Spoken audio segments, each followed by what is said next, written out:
2024 के लोकसभा चुनाव से पहले मुख्यमंत्री अरविंद केजरीवाल ने बीजेपी पर एक बड़ा हमला बोला है। उन्होंने कहा है कि अगर 2024 में बीजेपी को सत्ता से हटाया जाता है तो ये देशभक्ति का एक सबसे बड़ा काम होगा। बीजेपी इस बयान को किस तरीके से देखती है, हमारे साथ प्रदेश महामंत्री योगेंद्र चंदोलिया जी मौजूद हैं। योगेंद्र जी, उनका ये कहना है कि क्योंकि देश का माहौल मौजूदा सरकार के कारण खराब हो रहा है और ऐसे में बीजेपी को ही हटाना सबसे बड़ी देशभक्ति का काम होगा किसी भी व्यक्ति के लिए। देखिए, अरविंद केजरीवाल क्या कहते हैं उनको कुछ मालूम नहीं है। वो कह रहे हैं कि बीजेपी को केंद्र से हटाना है। केंद्र में उसके एक सांसद, 2 उनके राज्यसभा के मेंबर, उससे कोई केंद्र में बदल होने वाला है। और वो देशभक्ति की बात कर रहे हैं। जो देशद्रोही हैं, जो अभी तक उनका जो 9 साल का कार्यकाल है, भेद खराब है, भ्रष्टाचार है, मनी लॉन्ड्रिंग के केस उनके ऊपर लगे हुए हैं, उसके मंत्रियों पे लगे हुए हैं और खुद केजरीवाल साहब के ऊपर भ्रष्टाचार के आरोप हैं। वह अपने आप को किसी ऐसा माहौल बनाकर वह शो करना चाह रहे हैं कि कम से कम मैं कैसे जेल की सलाखों से बचूं। इसलिए वो देश के 140 करोड़ लोगों को देशभक्ति के बारे में बता रहे हैं। देश की जनता जानती है। 9 साल में 10 साल होने वाले हैं। देश के प्रधानमंत्री ने जिस प्रकार से देश को प्रगति पर लाए हैं, हर जगह के ऊपर देश की विश्व के अंदर प्रशंसा हो रही है।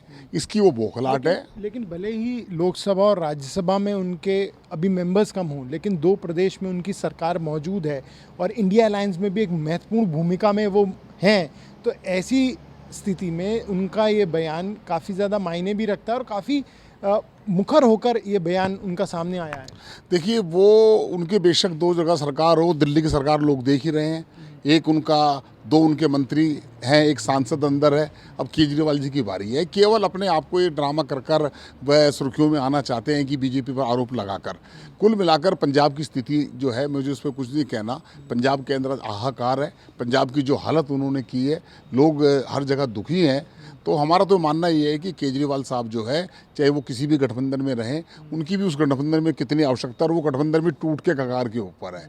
इसलिए किसी भी भारत के मतदाता को केजरीवाल की सर्टिफिकेट की आवश्यकता नहीं है। तो क्या ये माना जाए कि 2024 में एक बार फिर से बीजेपी सरकार बनाने जा रही है और ख़ासतौर से दिल्ली की बात करें तो सभी 7 लोकसभा सीट पर आप जीतते हुए नजर आ रहे हैं? 100% तीसरी बार भी फिर 2024 में तीसरी बार मोदी सरकार और दिल्ली की 7 सीटों पर भारतीय जनता पार्टी बहुत बड़े बहुमत से, जैसा पिछला बार जीते थे उसी प्रकार जीतेंगे और देश के अंदर फिर बहुमत लेकर मोदी जी तीसरी बार प्रधानमंत्री बनेंगे। चलिए, इस बात का बहुत बहुत शुक्रिया। ये थे बीजेपी के महामंत्री योगेंद्र चंदोलिया, जिनका साफ ये कहना है कि आम आदमी पार्टी के नेताओं का लगातार इस तरह का रवैया रहा है कि वो जनता को गुमराह करने का काम करते हैं।